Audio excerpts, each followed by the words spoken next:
আমার গত সপ্তাহের যশোরের আলোচনার একটা লাইনকে কেন্দ্র করে আমাদের অনেক রাজনীতিবিদ বন্ধুরা অনেক ক্ষুব্ধ প্রতিক্রিয়া দেখাচ্ছেন। ওই কথাকে নিজেদের গায়ে টেনে, নিজেদের গায়ে মেখে ওনারা ক্ষুব্ধ হয়েছেন।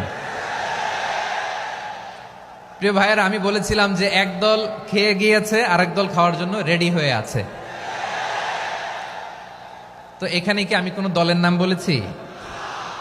বাংলাদেশে ৪৮টা প্রায় নিবন্ধিত রাজনৈতিক দল, কোন দলের নাম আমি বলিনি। কথাটাকে আমি জেনারেল রেখেছি।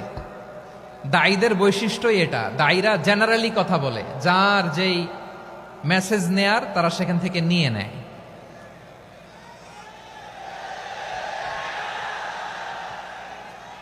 তো কোনো দল এটা নিয়ে কোনো কথা বলল না। আপনারা এটাকে নিজের গায়ে যে মাখালেন, এটা ঠিক হয়নি। আমি বলবো যে এটা খুবই অনভিপ্রেত হয়েছে।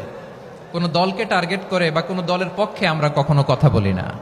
আমরা কোরআনের পক্ষে কথা বলি, ইসলামের পক্ষে কথা বলি, ঠিক কিনা বলেন?